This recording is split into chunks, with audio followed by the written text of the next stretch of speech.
When Eddie Jones got sacked as England coach, it was a time to celebrate. The stubborn Australian who didn't encourage his team to play enough expansive rugby was gone. Or that's what we were told to believe. Though they did indeed lose to Ireland in round 2, France put in what was perhaps the most dominant performance in the Galtier era, battering England so badly you'd think Andy Robinson was still in charge. As the British Empire continues to collapse, so does their sporting teams. England were absolutely outplayed, conceding 50 points in a Six Nations game for the first time in their history. So, how did France put together such a comprehensive victory, and does Steve Borthwick need to get sacked? Let's find out in this deep dive into one of the most one-sided Six Nations games that I've ever seen.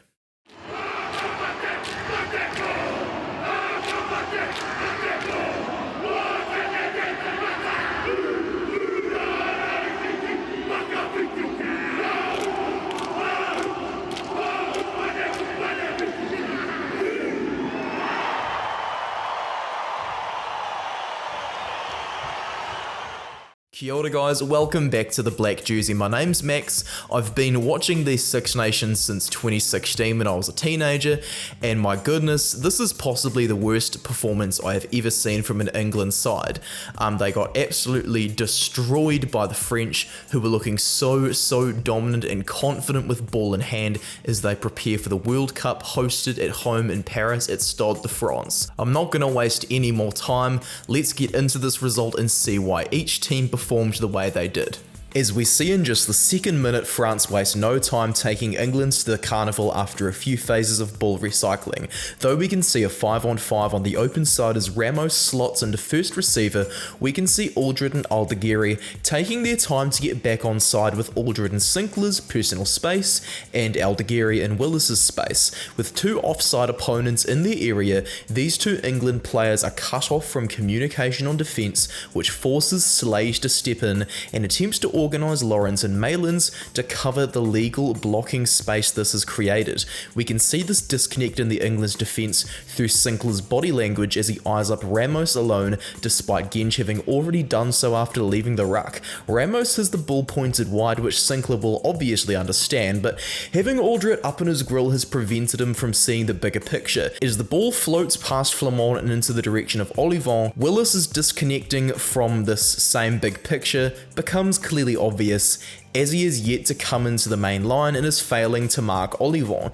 This forces Slade to step in late himself, while Lawrence also turns to his left side on, becoming the second player to get suckered in. As Olivon takes the ball into contact with Flamand, looking ready to clean the ruck, Willis goes in as a potential jackler, while Max Malins comes in looking to get back on side.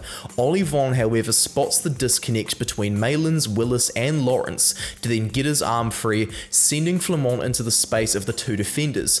Malins realises that Willis isn't quick enough to take Flamand down, but shows no trust in Slade to catch up with a forward, going low himself in a tackle position that frees Flamand's chest up for an offload. It becomes a simple 2-on-2 after Dumortier rushes forward from the wing to take the pass. We now see Freddie Stewart forced to mark both Dumortier and Ramos, who is on a nice wraparound line, while Chesham is somehow back in the open space marking Jonathan Dante. Ramos crosses the try line uncontested for the first 5 of his 23-point haul. Let's get straight into looking at the next one, where Flamand again features by jumping in the line out inside England's 22. He makes a nice wee pass to Crowe in a pre-planned strike move, which allows for Crowe to cross the gain line after a weak effort from Sinclair and initially being marked by Jack van Poortvliet. Crowe then deliberately runs at Jamie George, who across the Six Nations has acted as somewhat of a defensive captain for England, as I've explained to my viewers in previous videos. As George is in a side-on position with Chesham slightly blocking our view, Crowe is guaranteed to cross the gain line and will also remove a key decision maker from the defensive organisation, hence why this pre-planned move has come off France's own line-out ball. While Chesham binds on to help George and Sinclair's attempts to get back on side,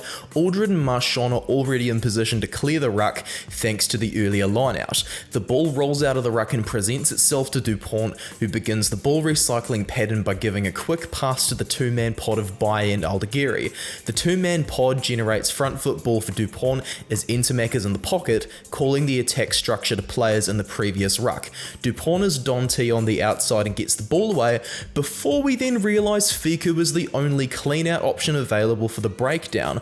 While a lot of uneducated England fans will cry about Dante's midfield power making the difference in the game and how they need Tuolangi back, it's Dante's rugby IQ that is the reason he is selected at 12, not his crash ball running. As Ntamack is busy calling for the forwards to wrap around as part of the game plan, Dante has recognised that the previous ruck after the line-out had too many forwards involved. While Marcus Smith correctly rushes up as a defender, Dante is very cool under pressure and takes this wee mini step to the side, just before hovering with the ball for a little while to buy some time and force Marcus Smith out of his current tackle technique of a very good stance into a stance that is bad technique. As Dante's hand makes contact with the pivoting Smith's tricep, we can see Sinclair ready to win a turnover, hence why Dante hesitates, steps and then trucks forward with the ball in hand.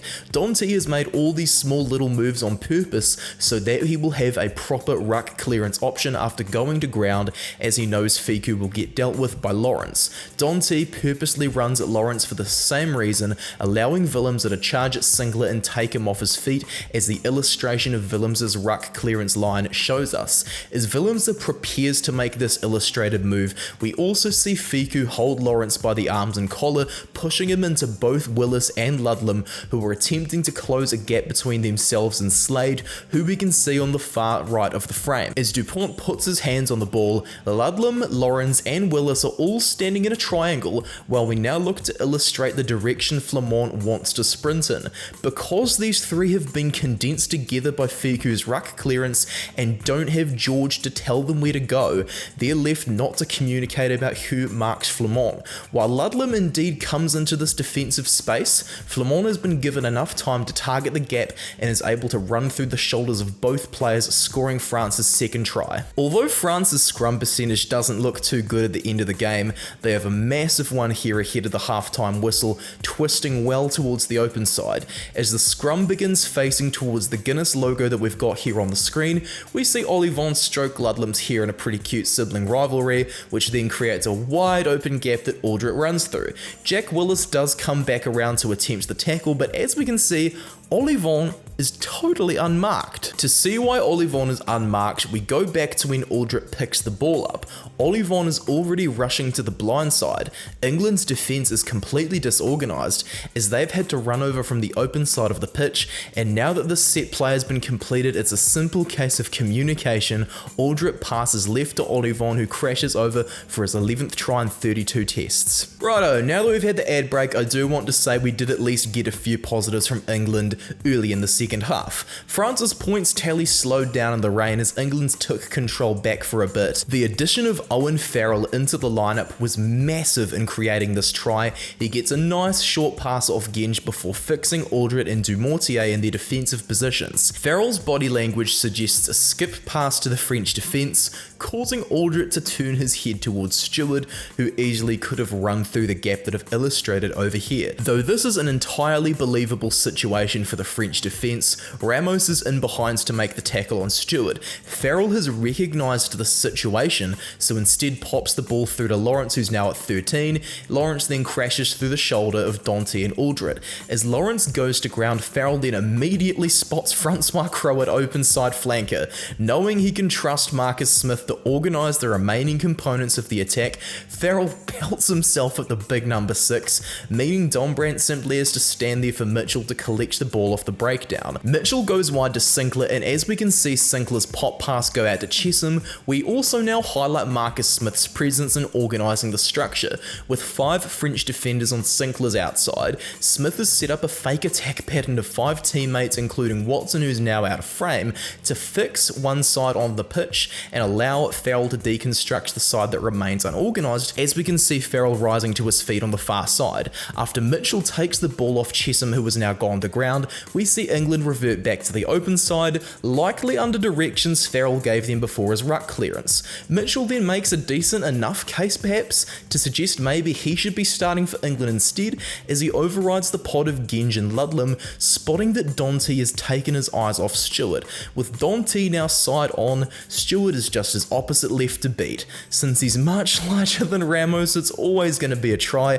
England just score a little quicker than what they thought. With the rain absolutely pouring down in the second half, England keep the scoreline from changing for a good 9 minutes or so until a line out by France. While England have certainly outsmarted France, Marchand detaches from the maul as it can't move much more while Dante comes in to clean the ruck. France of course do their thing, recycle the ball, and now here we go for Antoine Dupont's best moment of the game. Unlike what we saw earlier in the day from Wales versus Italy, England's do indeed have 3 defenders in the backfield, but Dupont doesn't care. He knows there is still space to exploit. He deliberately box kicks to a space between all of England's outside backs, and as we can see the ball go past the ad billboard, we see both Watson and Stewart rushing to where the ball is. What we see from here is now just an amazing case of pure talent and communication. Intermac takes the ball in like a Dennis Rodman rebound, and a pathetic defensive showing from Max Malins ensures Thibaut Flamand crosses for his second try. France score again just 3 minutes later as Charles Olivon's position leads to some pretty soft defense by Chessum and George, who don't decide who marks Ramos early enough. Ramos bursts through a massive gap and kicks the ball into England's 22 before we see an incredibly odd try. After the French make their presence at the ruck known, the ball somehow comes loose and Olivon literally just jumps over the ruck and scores a try, as we can see through the very brief close-up shot. By 70 minutes, England's look totally dejected and have just given up all hope, which gives France time to give them a lesson on why you need multiple kickers in your starting backline. Gaël Fickou sends a beautiful cross kick through to open space, having observed that a forward, Alex Dombrandt, is the only English player able to cover the space. With Damien Penaud correctly in position, it's a try all day. Dombrandt falls off the tackle and Penaud is in. Penaud's second try isn't too complex either, it's just a more advanced variation of a hands down the line play that France nail. They truly are the masters of unstructured rugby. Now we get into the full-time stats and the full-time score of 53-10. What an amazing performance by the French. Possession rate and territory rate, pretty even aside from England having 58% of the territory, but it really didn't do any favours. As we can see with the running stats, France played so much more of a free-flowing game, whereas the English plan of just trying to dominate up front completely backfired on them. Just 406 metres to the French 516, and the massive part that we get to, 9 clean breaks to England's 1 for France, whereas France's 11 offloads are for 2 offloads for England. Though England's did do, I guess, decently with winning 7 turnovers, I don't think they did too much in the long term. England's tackle accuracy as well, not very good, 78%. France with 84% is a bit more respectable, of course.